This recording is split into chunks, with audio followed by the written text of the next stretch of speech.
વંદે આપણે સૌ ઉભા થઈને આપણા લોકલાડીના વડાપ્રધાન આદરણીય નરેન્દ્રભાઈ મોદી સાહેબનું સ્વાગત કરીશું. બોલો બોલો ભારત માતા કી, ભારત માતા કી, ભારત માતા કી. અંત્યોદયથી आदरणीय प्रधानमंत्री मोदी साहब. बहुत बहुत बहुत स्वागत है माननीय प्रधानमंत्री श्री नरेंद्र मोदी जी का. इनके मार्गदर्शन के चलते ही अंत्योदय से सर्वोदय की ओर चल चुका है गुजरात राज्य. और महोदय, आप देख रहे हैं आज हजारों की तादाद में ये माताएं, ये बहनें आज इस कार्यक्रम में उपस्थित हैं. आपके सन्मुख सरदय स्वागत करते हैं माननीय प्रधानमंत्री महोदय का. और अब शब्दों से स्वागत करने के लिए मैं निवेदन करती हूं Shri Pradeep Parmar ji, honourable minister social justice and empowerment.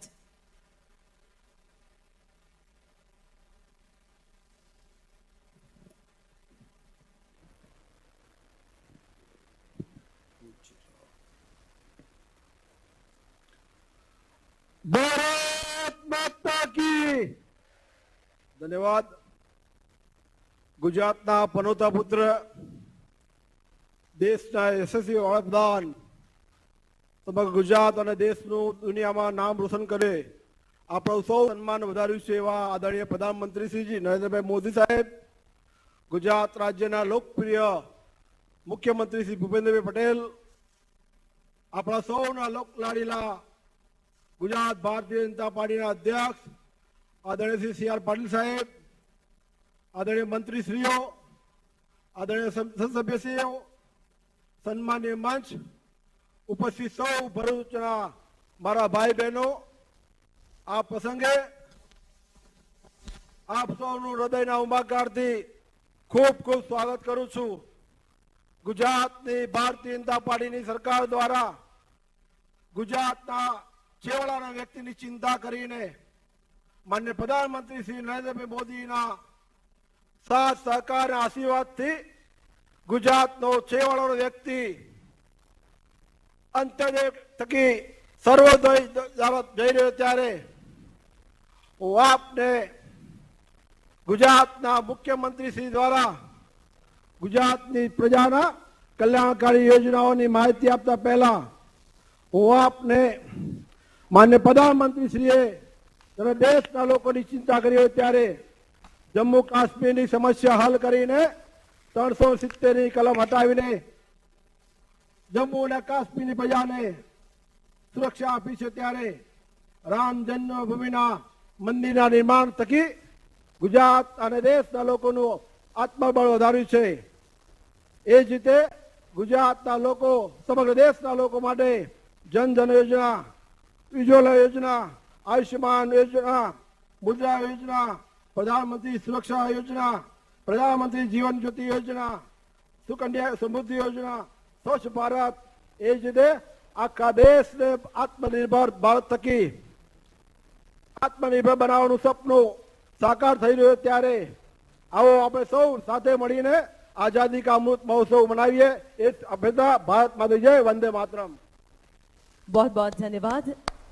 Bharat देश के विशेषताओं और अस्मिता को सविशेष रूप से विश्व में प्रस्थापित करने में अग्रसर है देश का ये अनूठा पश्चिमी प्रदेश, जिसकी धरती, आकाश और हर एक दिशाओं को मिले हैं विकासशीलता के आशीर्वाद. वे है गुजरात राज्य. गुजरात के इसी सौभाग्य का विशेष रूप से जतन, संवर्धन एवं प्रगति के पथ पर आगे ले जाने के लिए अविरत कार्यरत है मुख्यमंत्री श्री भूपेंद्र पटेल जी.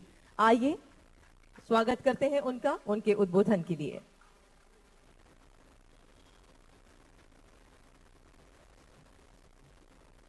ठीक है.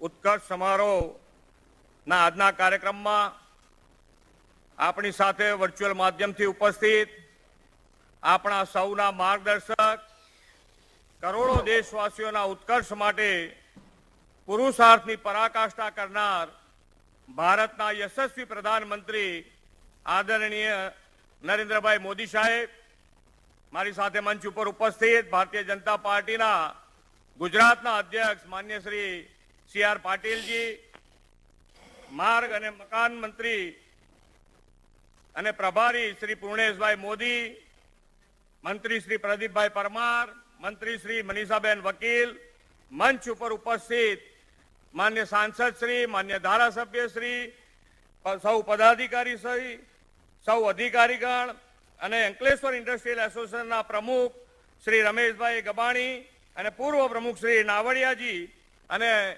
કલેક્ટર શ્રી, સૌને મારા નમસ્કાર. વડાપ્રધાન શ્રી નરેન્દ્રભાઈ મોદીના માર્ગદર્શનથી લોકહિતની, લોક કલ્યાણની બધી યોજનામાં સામાન્ય માનવી, ગરીબ, વંચિતને કેન્દ્રમાં રાખીને સુશાસનની દિશા વધુ મજબૂત કરતો આજનો આ પ્રસંગ છે. નાનામાં નાના માણસને, જેનું કોઈ નથી એવા ગંગા સ્વરૂપા બહેનો, નિરાધાર વંચિતોને સામે ચાલી યોજનાના લાભ અપાવવાની ઉત્કર્ષ પહેલથી ભરૂચ દેશનું દિશા દર્શન કરનારું આજે શહેર બન્યું છે. જિલ્લા વહીવટતંત્રએ કર્મયોગ ભાવ અને આગવી સંવેદનાથી ઘરે ઘરે જઈને 13,430 નિરાધાર વૃદ્ધો, ગંગા સ્વરૂપા માતા બહેનોને સરકારી યોજનાનો લાભ આપ્યો છે. ઘેર બેઠા ગંગા આવીની કહેવત ભરૂચના આ લાભાર્થીઓ માટે સાચી પડી છે. વડાપ્રધાન શ્રી નરેન્દ્રભાઈ મોદીએ 2021ની 15મી ઓગસ્ટે લાલ કિલ્લાથી પ્રચારથી રાષ્ટ્રને સંબોધનમાં સરકારી યોજનાનો લાભ છેવાડાના માનવી લોકો સુધી પહોંચવાનો કોલ આપ્યો હતો. આ કોલને ભરૂચ જિલ્લા વહીવટી તંત્રએ બરાબર ઝીલ્યો એ બતાવ્યું છે.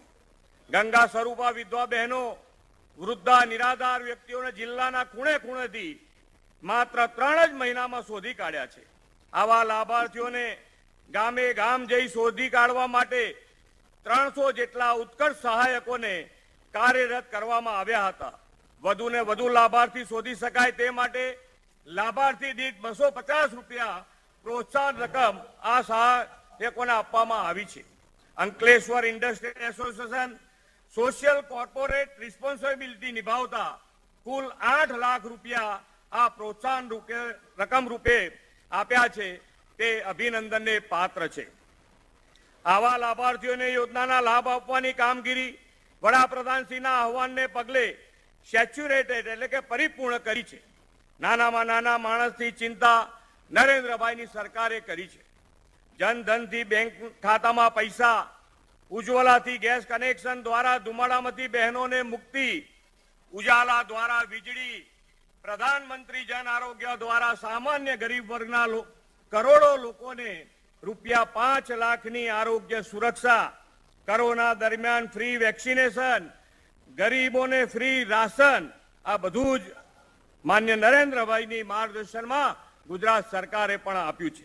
વિધવા, ગંગા સ્વરૂપા માતા બહેનોને, નિરાધારોને પેન્શન, દિવ્યાંગોને સહાય આપવાનો નિર્ધાર પણ આત્મનિર્ભર માટે કર્યો છે. વડાપ્રધાનશ્રીના પદચિહ્ન પર ચાલીને ગુજરાતમાં પણ આપણે આવા વંચિત વર્ગોને આત્મનિર્ભર બનાવવા દ્રષ્ટિવંત આયોજન કર્યું છે.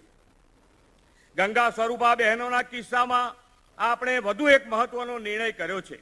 ગંગા સ્વરૂપા બહેનોનો પુત્ર 21 વર્ષનો થાય એટલે પેન્શન મળતું ન હતું, પણ આ બાદ સરકારે દૂર કર્યો છે. હવે કોઈ પણ બહેન, ગંગા સ્વરૂપા બહેનને છેક મરણ સુધી એમના આ યોજનાનો લાભ લઈ શકશે. આવી માતા બહેનોને રૂપિયા 1530.76 કરોડની સહાય ચૂકવવામાં આવી છે. કપરી અવસ્થામાં વડીલો, દિવ્યાંગોનો સહારો સરકાર બની છે. 130 લાખ જેટલા વૃદ્ધ દિવ્યાંગોને પણ રૂપિયા 103 કરોડની પેન્શન ચૂકવ્યું છે. જેમની પાસે પોતાનું મકાન નથી તેવા લોકોને પ્રધાનમંત્રી આવાસ યોજના અંતર્ગત લાખો મકાનો પૂરા પાડ્યા છે. 1,68,00,000થી વધુ લોકોના જનધન ખાતા ખોલાવ્યા છે, જેમાં રૂપિયા 7,400 કરોડની બચત જમા થઈ છે અને આર્થિક આધાર મળ્યો છે. ગરીબ કલ્યાણ મેળાથી 1,47,00,000 લોકોને 26,676 કરોડની હાથોહાથ સહાય આપી છે. કોઈના ઓશિયાળા ન રહેવું પડે તેવી સ્થિતિ ઊભી કરી છે. કોઈને સહાય મેળવવા માટે ધક્કા ન ખાવા પડે, કોઈ ખર્ચ નહીં, પારદર્શી અને ઓનલાઈન વ્યવસ્થા નરેન્દ્રભાઈના દિશા દર્શનમાં સરકારે કરી છે. વડાપ્રધાન શ્રી નરેન્દ્રભાઈ મોદીજીની પ્રેરણા અને માર્ગદર્શનને કારણે આ સફળતા આપણને મળી શકી છે. આદરણીય વડાપ્રધાન શ્રી ના નેતૃત્વમાં એક સર્વગ્રાહી ઇકોસિસ્ટમ ઊભી થઈ છે. હવે યોજનાઓના લાભ માટે પાત્રતા ધરાવતા એક નાગરિકને શોધી સરકારની યોજનાનો લાભ આપવામાં આવે છે. ગરીબ વર્ગનો સામાન્ય માનવી, ઓછું ભણેલો નાગરિક યોજનાનો લાભ લેવા કોના દરવાજા ખખડાવે, કોના ટેબલ ઉપર જાય, ઘણીવાર આવા લોકોને કોઈ મદદ કરવા વાળું હોતું નથી. ભરૂચ જિલ્લાના તંત્રએ ગામડાઓમાં ઘરે ઘરે ફરીને પાત્રતા ધરાવતા લાભાર્થીઓને સામે ચાલીને શોધ્યા છે. માનવતાપૂર્ણ અભિગમ દાખવી જન કલ્યાણની ફરજ નિભાવવાનું ઉમદા કાર્ય કર્યું છે. સૌનો સાથ, સૌનો વિકાસ, સૌનો વિશ્વાસ, સૌનો પ્રયાસનો મંત્ર વડાપ્રધાનશ્રીના નેતૃત્વમાં આપણે અપનાવ્યો છે. હજુ પણ જે લોકો સરકારી સેવાના લાભથી વંચિત રહી જતા હોય તેવા નિરાધાર લોકો માટે આ ઉત્કર્ષ યોજનાની પહેલ કરી છે. વડાપ્રધાન શ્રી નરેન્દ્રભાઈ મોદીએ ડિજિટલ ઇન્ડિયાનો વિચાર આપ્યો છે, ત્યારે ડિજિટલ ઇન્ડિયાના નિર્માણ તરફ આગળ વધીને ભરૂચ જિલ્લો બે મહત્વના પ્રોજેક્ટ લોકોને સમર્પિત કરી રહ્યો છે. ઈ સંકલ્પ પોર્ટલ અને visitor management system. Visitor management સિસ્ટમથી નાગરિકોએ અરજીઓ માટે સતત જિલ્લા કલેક્ટર કચેરીમાં આવવું નહીં પડે અને તમામ સમસ્યાઓનું સમય મર્યાદામાં નિવારણ થશે. અત્યાર સુધી જિલ્લાના ચૂંટાયેલા જનપ્રતિનિધિઓ દ્વારા ઉઠાવવામાં આવતા પ્રશ્નોનું નિરાકરણ અધિકારીઓ અને પદાધિકારીઓ દર મહિને સંકલન બેઠકમાં કરતા હતા, તેઓ હવે ટેકનોલોજીનો ઉપયોગ થવાનો છે. હવે આ સમગ્ર પ્રક્રિયા ઈ સંકલ્પ પોર્ટલ દ્વારા પેપરલેસ, ઝડપી અને સરળી બનશે. વડાપ્રધાન શ્રી નરેન્દ્રભાઈ મોદીની પ્રેરણાથી આપણે આઝાદીનો અમૃત મહોત્સવ ઉજવી રહ્યા છે. આઝાદીના અમૃત મહોત્સવ વર્ષે ભરૂચ જિલ્લાના નાગરિકોને આ નવતર ભેટ મળી છે. જિલ્લા વહીવટી તંત્રનો જન સેવા, જન કલ્યાણનો આ અમૃત અભિગમ અન્ય માટે પ્રેરણારૂપ બનશે એવી અપેક્ષા સાથે વિરમું છું. ભારત માતા કી જય, વંદે मातरम, जय जय गरवी गुजरात. खूब खूब आभार माननीय मुख्यमंत्री श्री आपको। और अब मैं विशेष रूप से माननीय प्रधानमंत्री श्री नरेंद्र मोदी जी से अनुरोध करना चाहूंगी, महोदय आप ये विशाल राखी की ओर अपना ध्यान केंद्रित करें। यहाँ उपस्थित हजारों माताओं बहनों में कई युवा वय की बेटियां हैं जो विधवा हुई और लाचार थी, कई वृद्ध माताएं हैं जो निराधार हुई और आपने उनके जीवन पर्यंत सुख सुविधा देने का जो बीड़ा उठाया है। ये बहनें, ये माताएं आपको अपना भाई, अपना बेटा मानकर आपकी रक्षा के लिए आप सुरक्षित रहे और भारत देश में हमेशा सुशासन करते रहे, ये आशीर्वाद देना चाहती हैं। भरूच जिले की 100 विधवा बहनों ने 3 दिन में इस विशाल राखी का निर्माण किया और जो आपके चरणों में अर्पित करना चाहती हैं। एक अभ्यर्थना है इस विशाल राखी के रूप में कि आप हमेशा ही सुरक्षित रहे और आप इस भारत देश पर शासन करते रहिए। ये सभी बहनों का ये विचार और ये राखी आपको अर्पण कर रही हैं। धन्यवाद। जन जन की सेवा सुविधा के लिए योजनाओं का बनना ये किसी भी देश के लिए एक साधारण बात है, लेकिन इन योजनाओं का 100% उपभोग होना, सैचुरेशन यानी परिपूर्णता से हर एक तक पहुंचाना, ये असाधारण सफलता है। और इसी असाधारण सफलता को पाया है भरूच जिला प्रशासन ने उत्कर्ष पहल के द्वारा। सिर्फ 3 महीनों में 13,000 से भी ज्यादा लोगों को ये लाभ दिलाए हैं। आइए जानते हैं इस उत्कर्ष पहल के द्वारा, इस ऑडियो विजुअल फिल्म के द्वारा।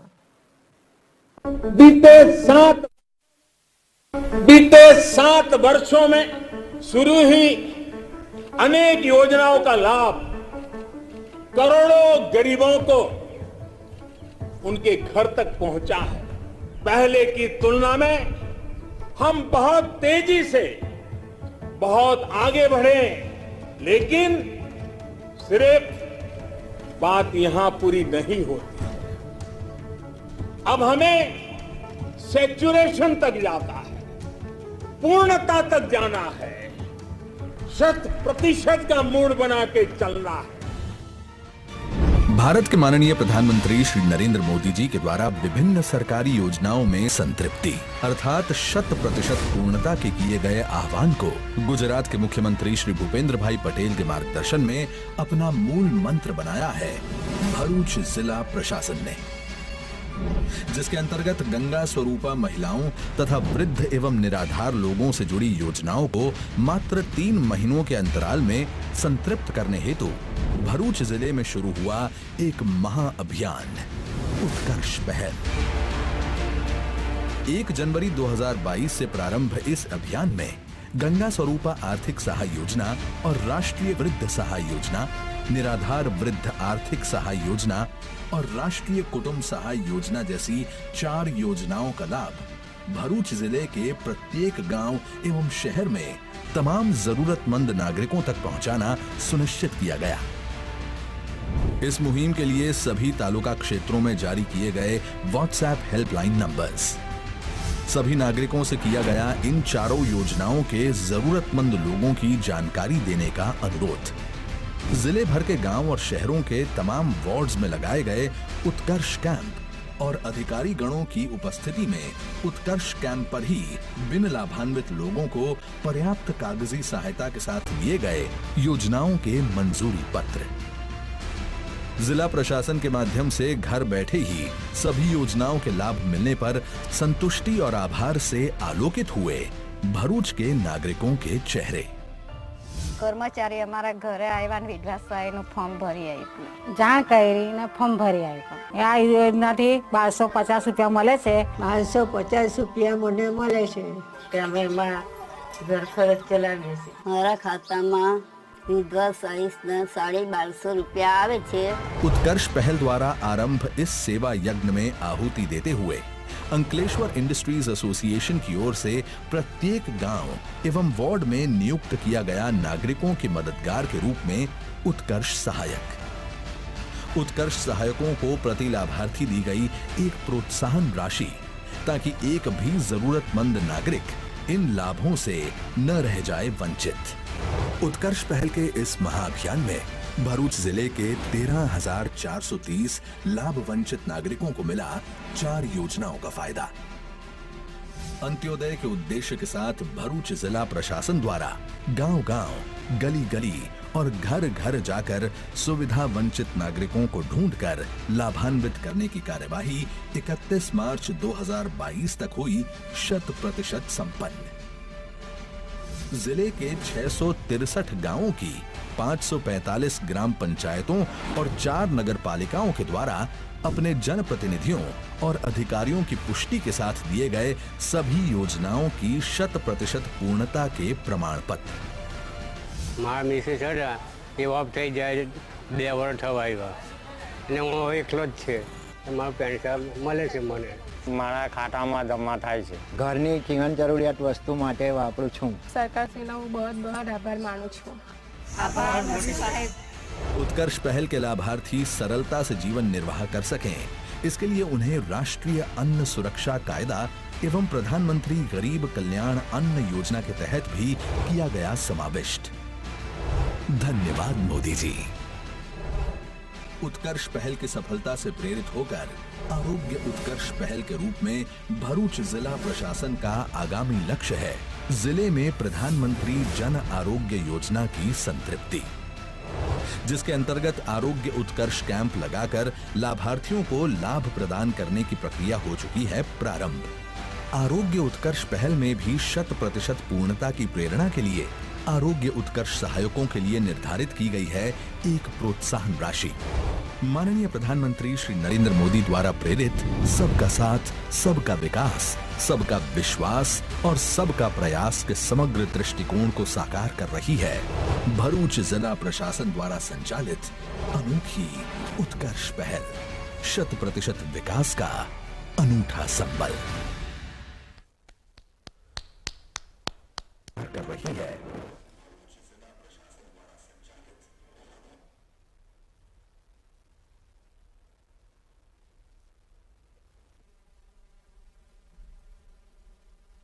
ये थी उत्कर्ष पहल जिसे हर एक के दिलों से निकलता है आभार मोदी जी।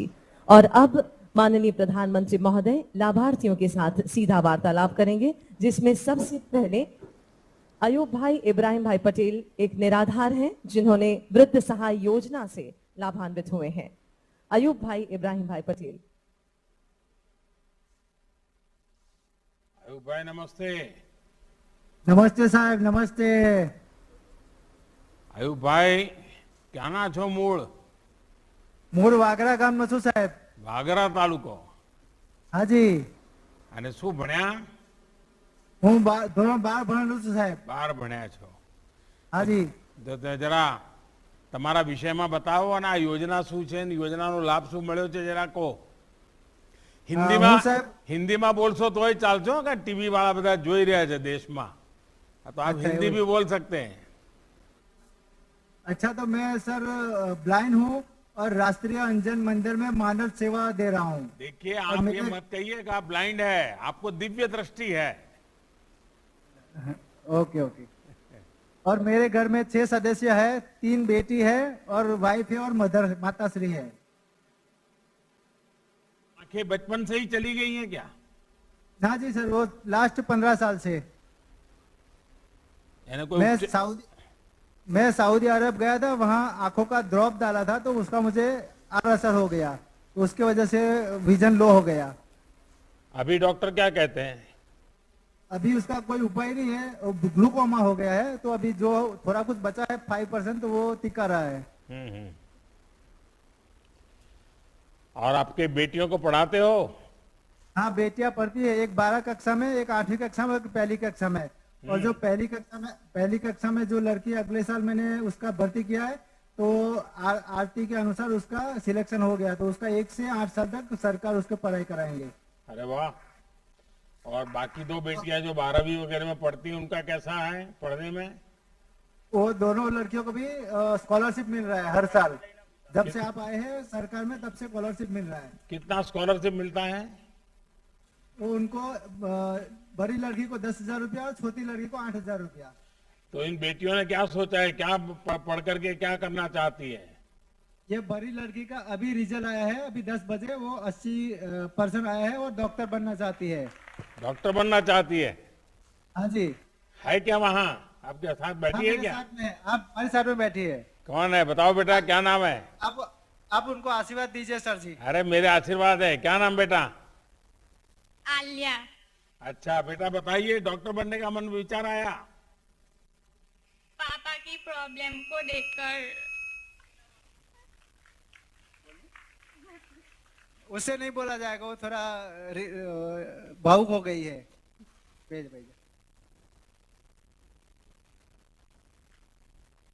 वो थोड़ा भावुक हो गए तो वो नहीं बोल सकेगी सर जी। ऐसा है, बेटी को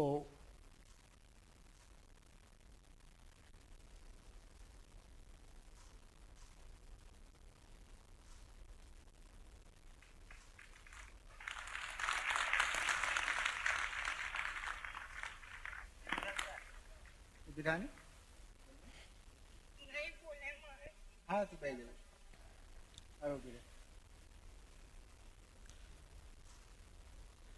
बेटी, तुम्हारी ये जो संवेदना है ना, वही तुम्हारी ताकत है।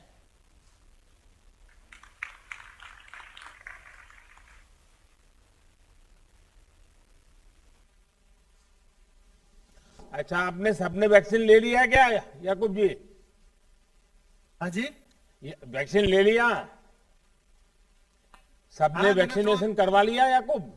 हाँ जी, दोनों वैक्सीन लिया मैंने और लड़कियों ने भी लिया है स्कूल में से। तो इस बार ईद कैसे मनाई? रमजान कैसा रहा?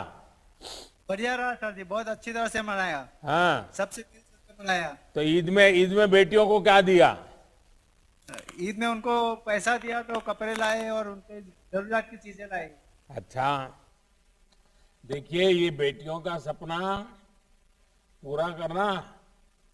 हाँ जी सर जी। हाँ, और कुछ कठिनाई हो तो मुझे भी बताना। ठीक है सर जी, ठीक है। देखिए, मैं अयूब जी आपका और आपकी बेटियों का विशेष अभिनंदन करता हूँ। हाँ।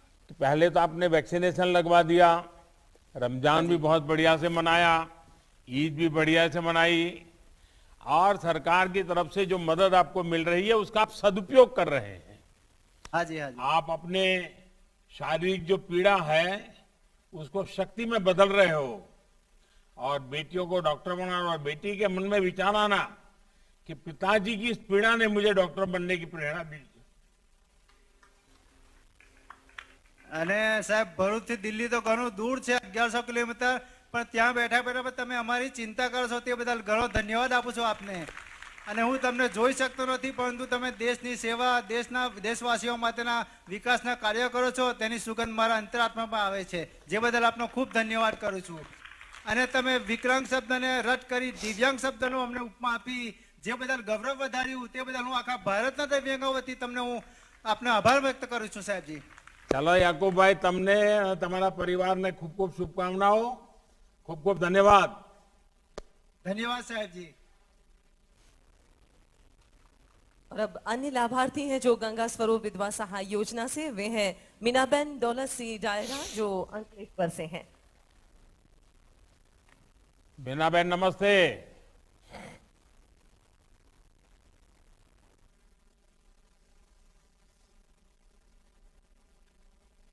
हाँ नमस्ते.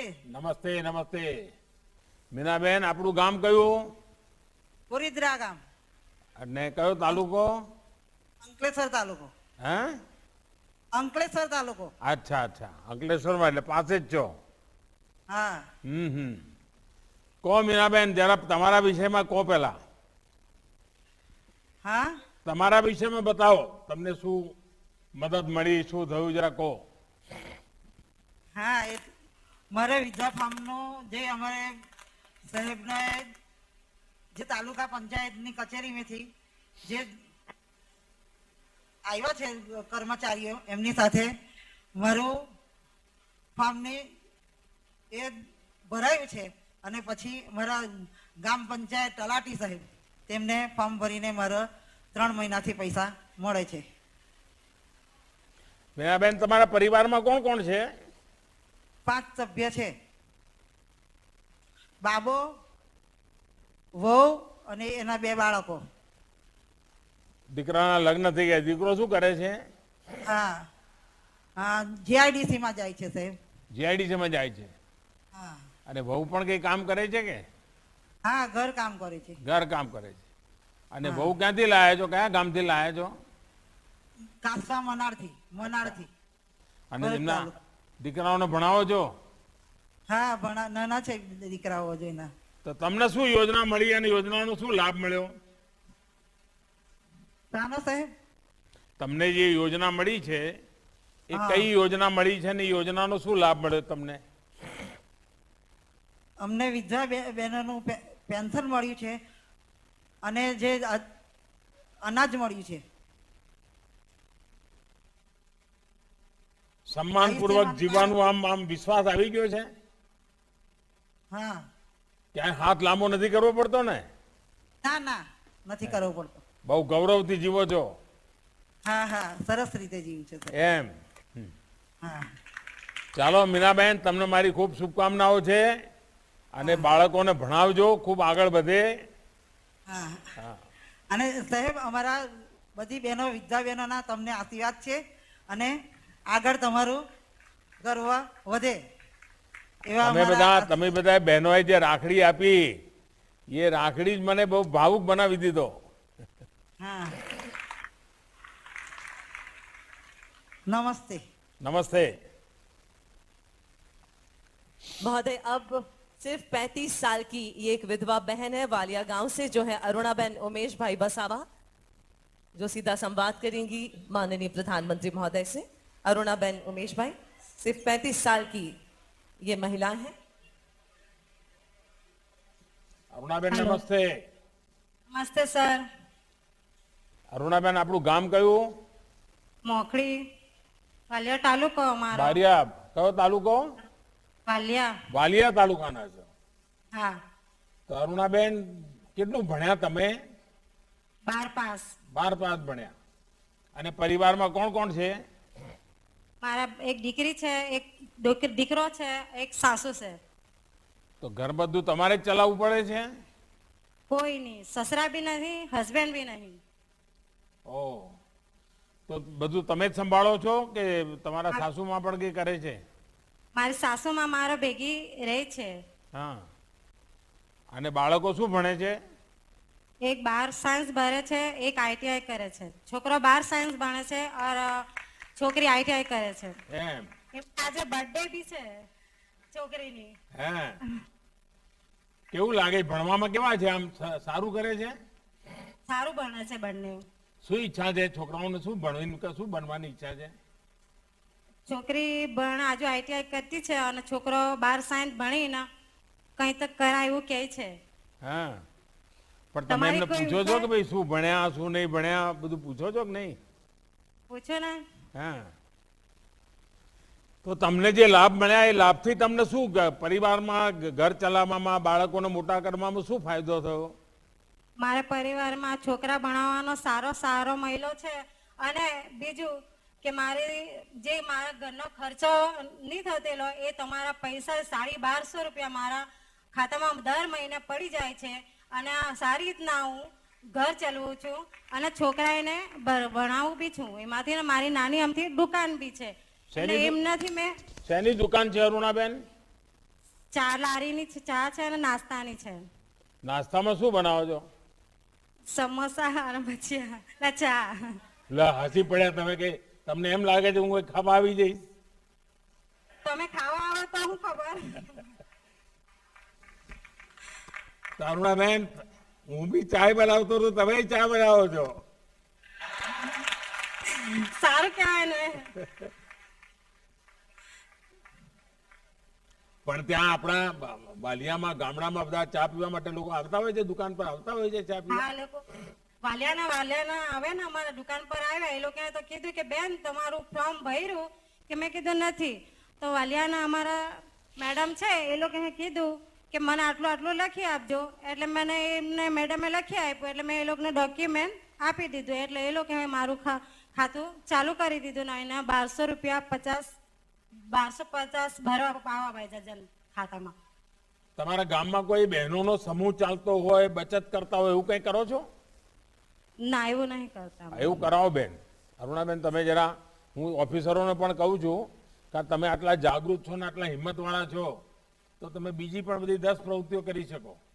ગામમાં એક 10-15 બહેનોની સરસ મજાની એક કમિટી બનાવો અને 10-10 રૂપિયા દર મહિને ભેગા કરો અને એને પછી બેંકમાં જમા કરો. બહુ સારી પ્રવૃત્તિ ચાલશે.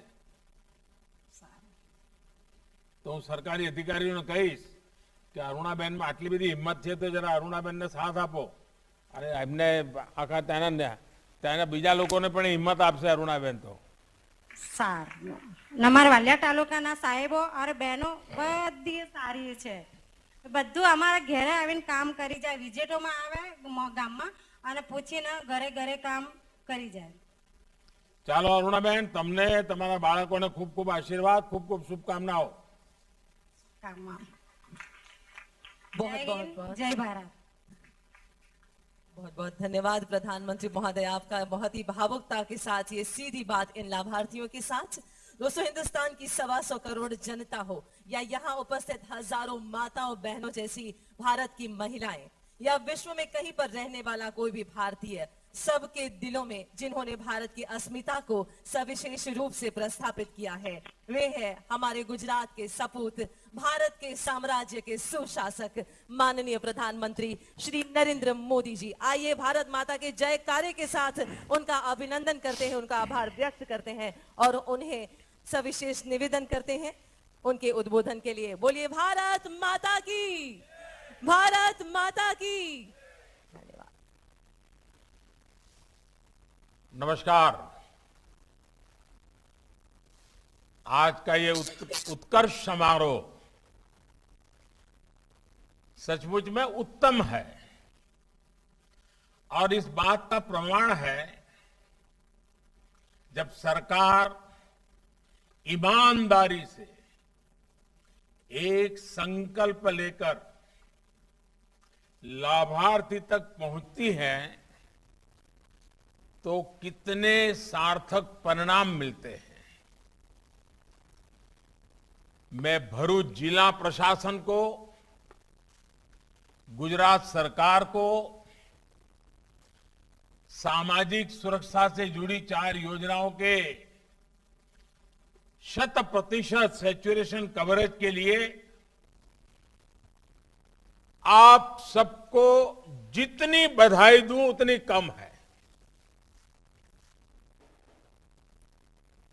आप सब अनेक अनेक बधाई के अधिकारी हैं। अभी मैं जब इन योजनाओं के लाभार्थियों से बातचीत कर रहा था तो मैं देख रहा था कि उनके भीतर कितना संतोष है, कितना आत्मविश्वास है।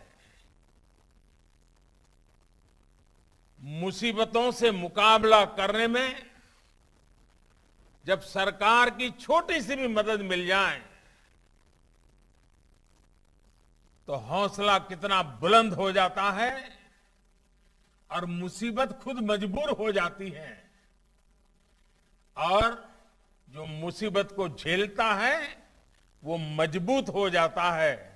ये आज मैं आप सबके साथ बातचीत करते हुए अनुभव कर रहा था। इन 4 योजनाओं में जिन भी बहनों की, जिन भी परिवारों को लाभ मिला है, वो मेरे आदिवासी समाज के भाई बहन, मेरे दलित पिछड़े वर्ग के भाई बहन, मेरे अल्पसंख्यक समाज के भाई बहन। अक्सर हम देखते हैं कि जानकारी के अभाव में अनेक लोग योजनाओं के लाभ से वंचित रह जाते हैं। कभी कभी तो योजनाएं कागज पर ही रह जाती हैं। कभी कभी योजनाएं कोई बेईमान लोग उठा करके ले जाते हैं फायदा। लेकिन जब इरादा हो, नियत साफ हो, नेकी से काम करने का इरादा हो, और जिस बात को लेकर के मैं हमेशा काम करने की कोशिश करता हूं वो है सबका साथ, सबका विकास की भावना, जिससे नतीजे भी मिलते हैं। किसी भी योजना के 100% लाभार्थी तक पहुंचना एक बड़ा लक्ष्य है। काम कठिन जरूर है, लेकिन रास्ता सही यही है। मैं सभी लाभार्थियों को, प्रशासन को, ये आपने जो अचीव किया है इसके लिए बधाई देना ही है मुझे। साथियों, आप जानते हैं भली भांति हमारी सरकार जब से आपने मुझे गुजरात से दिल्ली की सेवा के लिए भेजा, देश की सेवा के लिए भेजा, अब उसको भी 8 वर्ष हो जाएंगे। 8 वर्ष सेवा, सुशासन और गरीब कल्याण को समर्पित रहे हैं। आज जो कुछ भी मैं कर पा रहा हूं वो आप ही लोगों के पास सीखा हूं, आप ही के बीच में जीते हुए विकास क्या होता है, दुख दर्द क्या होते हैं, गरीबी क्या होती है, मुसीबतें क्या होती हैं, उनको बहुत निकट से अनुभव किया है। और वही अनुभव है जिसको लेकर के आज पूरे देश के लिए, देश के करोड़ों करोड़ों नागरिकों के लिए एक परिवार के सदस्य के रूप में काम कर रहा हूं। सरकार का निरंतर प्रयास रहा है कि गरीब कल्याण की योजनाओं से कोई भी लाभार्थी, जो भी उसका हकदार है, वो हकदार छूटना नहीं चाहिए। सबको लाभ मिलना चाहिए जो हकदार है, और पूरा लाभ मिलना चाहिए।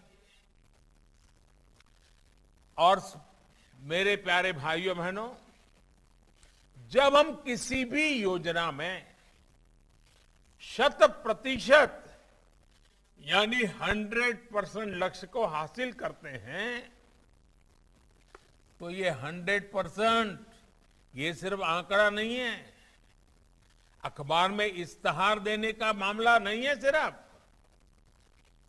इसका मतलब होता है शासन, प्रशासन संवेदनशील है, आपके सुख दुख का साथी है।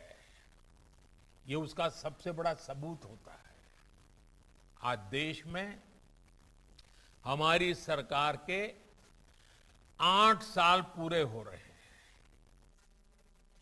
और जब 8 साल पूरे हो रहे हैं तो हम एक नए संकल्प के साथ, नई ऊर्जा के साथ आगे बढ़ने के लिए तैयारी करते हैं। मुझे एक दिन एक बहुत बड़े नेता मिले थे, वरिष्ठ नेता हैं, वैसे हमारे लगातार विरोध भी करते हैं, राजनीतिक विरोध भी करते रहे, लेकिन मैं उनका आदर भी करता रहता हूं। तो कुछ बातों के कारण उनको थोड़ा सा राजी नाराजी थी, तो एक दिन मिलने आए तो कहा, मोदी जी ये क्या करना है, 2 बार देश ने आपको प्रधानमंत्री बना दिया, अब क्या करना है। उनको लगता था कि 2 बार प्रधानमंत्री बन गया मतलब बहुत कुछ हो गया। उनको पता नहीं है मोदी किसी अलग मिट्टी का है, ये गुजरात की धरती ने उसको तैयार किया है। और इसलिए जो भी हो गया अच्छा हो गया, चलो अब आराम करो, नहीं, मेरा सपना है सैचुरेशन, 100% लक्ष्य को तरफ हमें आगे बढ़े, सरकारी मशीनरी को आदत डाले, नागरिकों को भी विश्वास पैदा करे।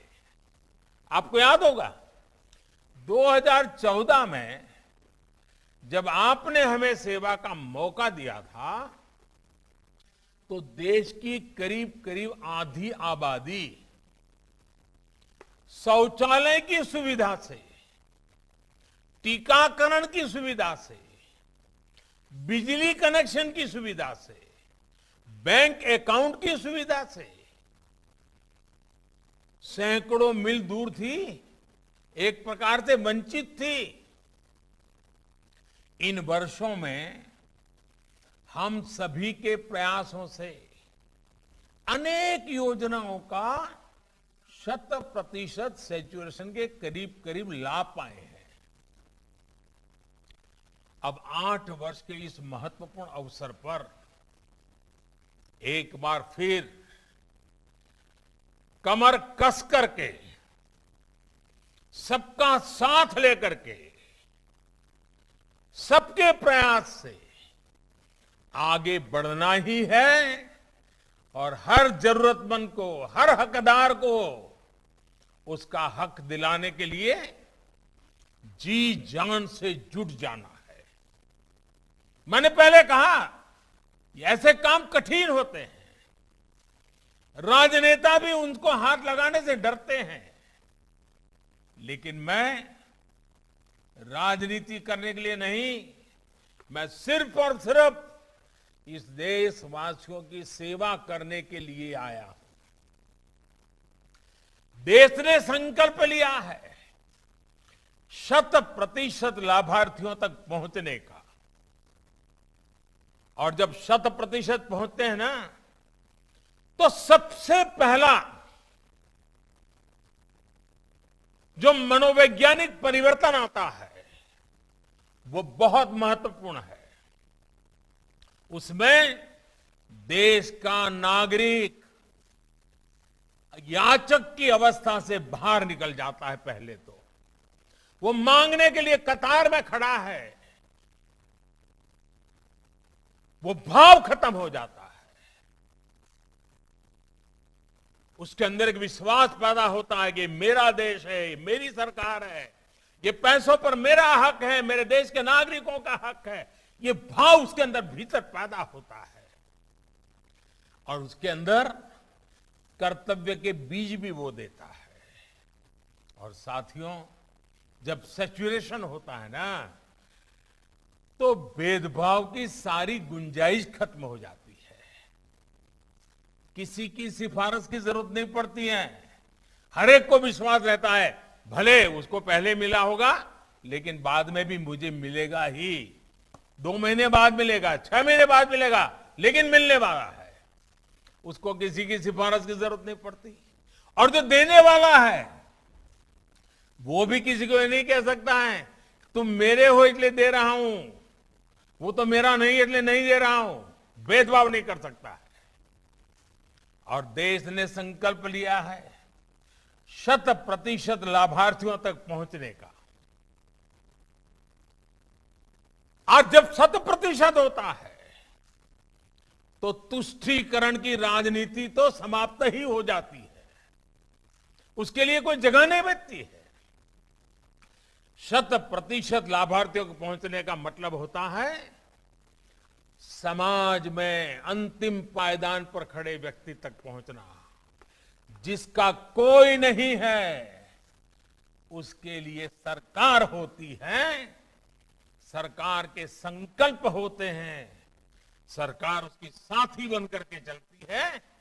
ये भाव देश के दूर दराज जंगलों में रहने वाला मेरा आदिवासी हो, झुग्गी झोपड़ी में जीने वाला मेरा कोई गरीब मां बहन हो, बुढ़ापे में अकेले जिंदगी गुजारने वाला कोई व्यक्ति हो, हर किसी को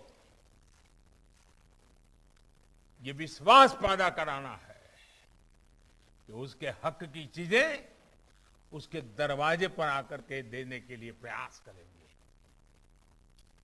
साथियों, 100% लाभार्थियों की कवरेज यानी हर मत, हर पंथ, हर वर्ग को एक समान रूप से सबका साथ, सबका विकास, 100% लाभ,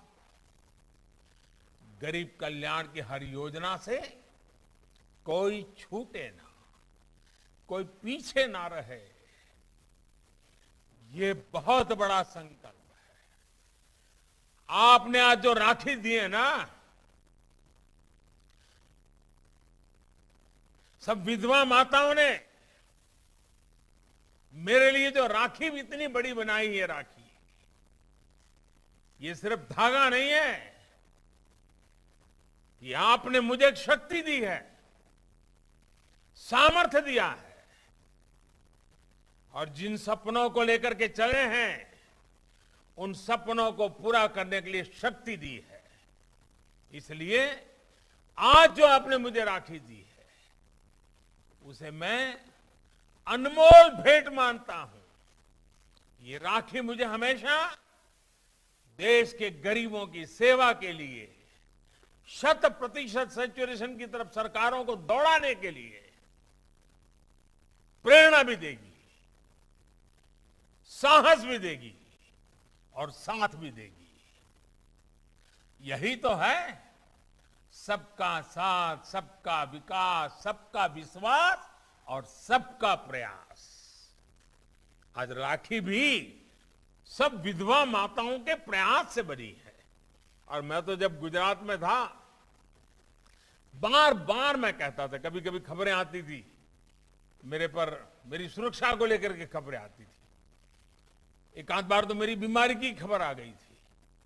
तब मैं कहता था, भाई मुझे तो कोटि कोटि माताओं बहनों का रक्षा कवच मिला हुआ है। जब तक ये कोटि कोटि माताओं बहनों का रक्षा कवच मुझे मिला हुआ है, उस रक्षा कवच को भेद करके कोई भी मुझे कुछ नहीं कर सकता है। और आज मैं देख रहा हूं हर कदम पर, हर पल माताएं बहनें, उनके आशीर्वाद हमेशा मुझ पर बने रहते हैं। इन माताओं बहनों का जितना मैं कर्ज चुका हूं उतना कम है। और इसीलिए साथियों, इसी संस्कार के कारण मैंने लाल किले से हिम्मत की थी एक बार बोलने की। कठिन काम है, मैं फिर कह रहा हूं, मुझे मालूम है ये कठिन काम है, कैसे करना मुश्किल है, मैं जानता हूं। सब राज्यों को प्रेरित करना, साथ लेना मुश्किल काम है, मैं जानता हूं। सभी सरकारी कर्मचारियों को इस काम के लिए दौड़ाना कठिन है, मैं जानता हूं। लेकिन आजादी का अमृतकाल है, आजादी के 75 साल हुए हैं। इस अमृतकाल में मूलभूत सुविधाओं की योजनाओं के सैचुरेशन की बात मैंने लाल किले से कही थी। 100% सेवा भाव का हमारा यह अभियान सामाजिक न्याय, सोशल जस्टिस का बहुत बड़ा माध्यम है।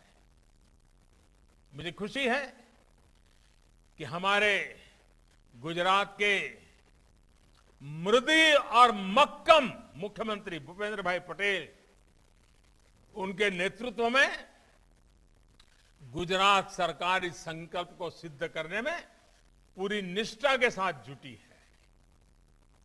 साथियों, हमारी सरकार ने सामाजिक सुरक्षा, जन कल्याण और गरीबों को गरिमा, ये सारा जो मेरा सैचुरेशन का अभियान है ना, अगर एक शब्द में कहना है तो वो यही है, गरीब को गरिमा।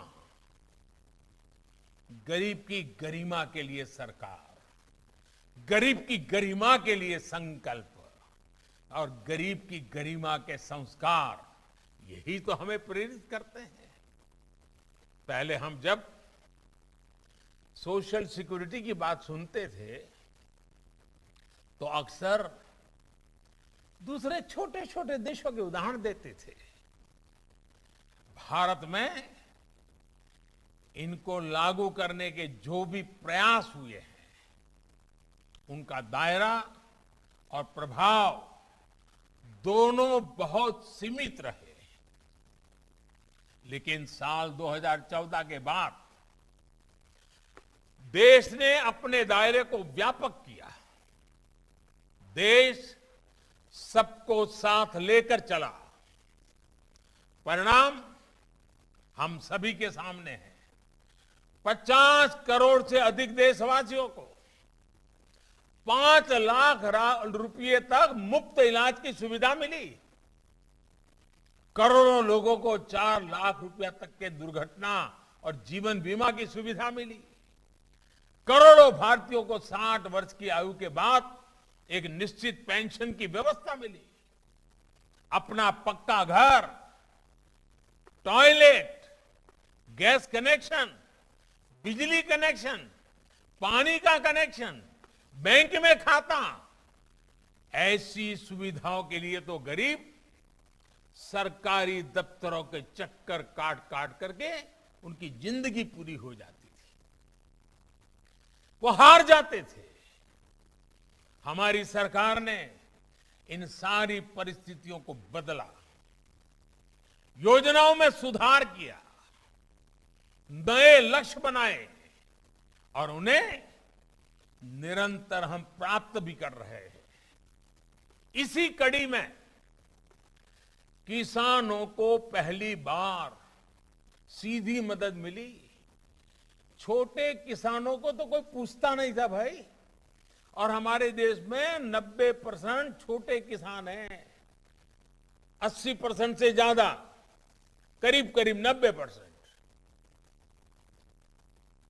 जिसके पास 2 एकड़ भूमि मुश्किल से है। उन छोटे किसानों के लिए हमने अनेक योजना बनाई। हमारे मछुआरे भाई बहन, बैंक वाले उनको पूछते नहीं थे। हमने किसान क्रेडिट कार्ड जैसा है वो मछुआरों के लिए शुरू किया। इतना ही नहीं, रेहड़ी पटरी ठेले वालों को पीएम स्वनिधि के रूप में बैंक से पहली बार सहायता सुनिश्चित हुई है। और मैं तो चाहूंगा, और हमारे सीआर पाटिल जी और भारतीय जनता पार्टी के कार्यकर्ताओं ने सभी नगरों में ये रेहड़ी पटरी वालों को स्वनिधि के पैसे मिले, उनका व्यापार कारोबार ब्याज के चक्कर से मुक्त हो जाए, जो भी मेहनत करके कमाए वो घर के काम आए, इसके लिए जो अभियान चलाया है, मैं चाहूंगा भरूच हो, अंकलेश्वर हो, वालिया हो, सभी अपने इन नगरों में भी इसका फायदा पहुंचे।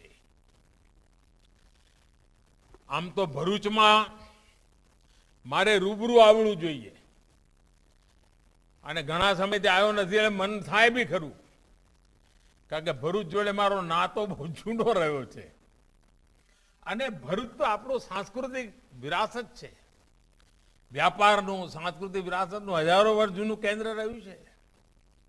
એક જમાનો હતો દુનિયાને કનેક્ટ કરવામાં આપણે ભરૂચનું નામ હતું અને આપણા સાંસ્કૃતિક ધરોહર, આપણા ખેડૂતો, આપણા આદિવાસી ભાઈઓ અને હવે તો વ્યાપાર ઉદ્યોગથી ધમધમતું થઈ ગયું અંકલેશ્વર ભરૂચ આપણું। ભરૂચ અંકલેશ્વર ટ્વિન સિટી બની ગયું, નહીં તો પહેલા કોઈ કલ્પના નહોતું કરતું। અને જેટલો સમય હું રહ્યો, જૂના દિવસો બધા યાદ છે। આજે આધુનિક વિકાસની તરફ ભરૂચ જિલ્લાનું નામ થઈ રહ્યું છે, અનેક કામો થઈ રહ્યા છે અને સ્વાભાવિક છે જ્યારે ભરૂચના લોકો પાસે આવું ત્યારે જૂના જૂના બધા લોકો યાદ પણ આવે અને અનેક લોકો જૂના જૂના સાથીઓને, વરિષ્ઠ સાથીઓને ક્યારેક ક્યારેક હજી સંપર્ક હોય છે। મને યાદ છે હું જ્યારે પહેલાં બહુ વર્ષો પહેલાં જ્યારે સંઘનું કામ કરતો તો બસ પરથી ઉતરું તો ચાલતો ચાલતો પછી મુક્તિનગર સોસાયટી જવું, મૂળચંદભાઈ ચૌહાણના ઘરે,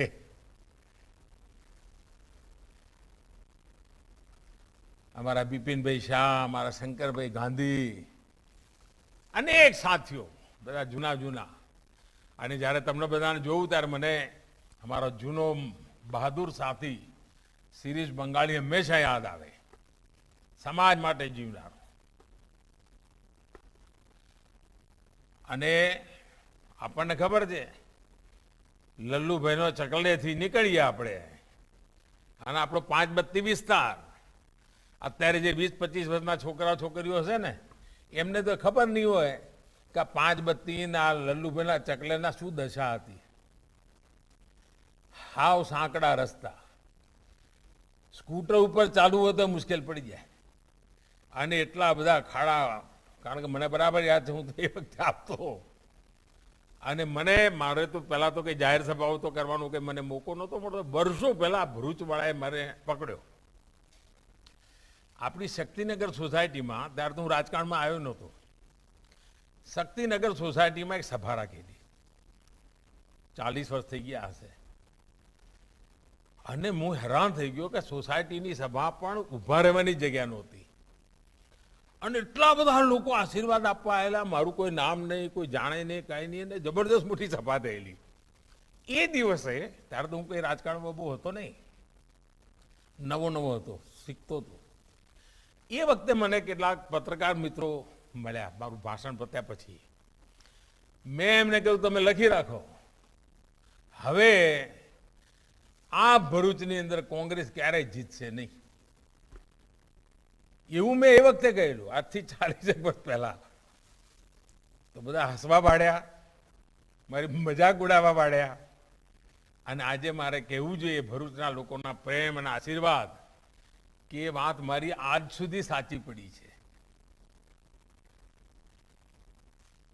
આટલો બધો પ્રેમ ભરૂચના આદિવાસી પરિવારો, કારણ કે હું તો બધા ગામડાઓ ખૂંદતો હતો એટલે અનેક જનજાતીય પરિવાર, એમની વચ્ચે રહેવાનું, એમના સુખ દુઃખમાં કામ કરવાનું। અમારા એક ચંદુભાઈ દેશમુખ હતા પહેલાં, એમની જોડે કામ કરવાનું, પછી અમારા મનસુખભાઈ બધો કારોબાર સંભાળી લીધો, અમારી ઘણી જવાબદારીઓ સંભાળી લીધી, એટલે એટલા બધા સાથીઓ, એટલા બધા લોકો જોડે કામ કર્યું છે। અને એવો બધા દિવસો જ્યારે તમારી વચ્ચે આવ્યો છું, રૂબરૂ આવ્યો તો કેટલી મજા આવે, તમે જુઓ મને અહીં આટલે દૂર છું તો એ બધું યાદ આવવા માંડી પડ્યું। અને એ વખતે મને યાદ છે શાકભાજી વેચવા માટે પણ રસ્તા એટલા ખરાબ, એટલા કોઈ આવે તો બિચારાનું અડધું શાકભાજી નીચે પડી જાય, ઢળી જાય, એવી દશા। એટલે ભેગું કરીને મને યાદ છે હું રસ્તામાં જતો ઘણી વાર આવું થયું, પછી પેલા બિચારા ગરીબ માણસને એ લારી ઊંધી થઈ ગયું ભરી આપું, આવા સમયે મેં ભરૂચમાં કામ કર્યું છે અને આજે ચારે તરફ ભરૂચ આપણું ધમધમી રહ્યું છે. સડકોમાં સુધાર થયો છે, જીવન વ્યવસ્થામાં સુધાર થયો છે, શિક્ષણ સંસ્થાઓ, આરોગ્યની વ્યવસ્થાઓ, તેજ ગતિથી આપણો ભરૂચ જિલ્લો આગળ વધ્યો છે. અને આખો આદિવાસી પટ્ટો, મને ખબર છે, ઉમરગામથી અંબાજી આખા આદિવાસી પટ્ટામાં. ગુજરાતમાં આદિવાસી મુખ્યમંત્રી રહી ગયા, પણ વિજ્ઞાનની શાળા નહોતી. બોલો, વિજ્ઞાનની શાળા મારે મુખ્યમંત્રી બન્યા પછી શરૂ કરવાનું નસીબ આવ્યું. હવે જો વિજ્ઞાનની શાળા જ ના હોય તો કોઈને એન્જિનિયર બનવું હોય, ડોક્ટર બનવું હોય તો ક્યાંથી બને? હમણાં આપણે યાકુબભાઈ વાત કરતા હતા કે દીકરીઓને ડોક્ટર થવું, કેમ થવાની શક્યતા બની? કે ભણતર ચાલુ થયું ભાઈ. એટલે દીકરી પણ નક્કી કરે છે કે મારે ડોક્ટર બનવું છે. આ જે બદલાવ આવ્યો છે ને, એ જ રીતે ભરૂચમાં ઔદ્યોગિક વિકાસ, અને હવે તો ભરૂચ આપણું અનેક રીતે મેઇન લાઇન, ફ્રેટ કોરિડોર કહો, બુલેટ ટ્રેન કહો, એક્સપ્રેસ વે કહો, કોઈ એવું આવાગમનનું સાધન ના હોય કે જે ભરૂચને ન અડતું હોય. એટલે એક પ્રકારે ભરૂચ યુવાનોના સપનાનો જિલ્લો બની રહ્યું છે. નવજવાનોની આકાંક્ષાઓનું વિસ્તાર બની રહ્યું છે. અને માં નર્મદા, સ્ટેચ્યુ ઓફ યુનિટી પછી તો આપણું ભરૂચ હોય કે રાજપીપળા હોય, આખી હિન્દુસ્તાનમાં અને દુનિયામાં તમારું નામ હવે છવાઈ ગયું છે કે ભાઈ સ્ટેચ્યુ ઓફ યુનિટી જવાનું ક્યાંથી જવાનું? તો કે ભરૂચથી જવાય, રાજપીપળાથી જવાય. અને હવે આપણે પેલું બીજું બિયર બનાવી રહ્યા છે. મને યાદ છે, ભરૂચ નર્મદાની કિનારે પીવાના પાણીની તકલીફ પડે. નર્મદાના તટે હોઈએ અને પીવાના પાણીની તકલીફ, એનો ઉપાય શું? ઉપાય આપણે શોધી કાઢ્યો અને આખો સમુદ્ર ઉપર મોટો બિયર બનાવી રીતે ખારું પાણી અંદર આવે નહીં અને નર્મદાનું પાણી રોકાઈ રહે છે, કેવડિયા સુધી પાણી ભરેલું રહે, ક્યારેય પીવાના પાણીની તકલીફ ના પડે. એનું કામ ચાલી રહ્યું છે અને હું તો ભૂપેન્દ્રભાઈને અભિનંદન આપું છું, કામને આગળ વધારી રહ્યા છે. કેટલો બધો લાભ થશે એનો તમે અંદાજ કરી શકો છો. એટલે મારે તો સાથીઓ આજે જ અમને બધાને મળવાનું થયું, મને બહુ જ આનંદ થયો. જૂના લોકોની બધાની યાદ પણ આવે, સ્વાભાવિક છે. અમારા બ્લુ ઇકોનોમીનું જે કામ ચાલી રહ્યું છે એમાં ભરૂચ જિલ્લો ઘણું કરી શકે એમ છે. સમુદ્રની અંદર જે સંપદા પડી છે, આપણા સાગરખેડુ યોજના છે, એનો લાભ લઈને આપણે આગળ વધવું છે. શિક્ષા હોય, સ્વાસ્થ્ય હોય, શિપિંગ હોય, કનેક્ટિવિટી હોય, દરેક ક્ષેત્રમાં ખૂબ તેજીથી આગળ વધવું છે. અને આજે મને આનંદ થયો કે ભરૂચ જિલ્લાએ એક મોટી પહેલ કરી છે. તમને બધાને અનેક અભિનંદન આપું છું, ખૂબ ખૂબ શુભકામનાઓ આપું છું. જય જય ગરવી ગુજરાત, વંદે માતરમ.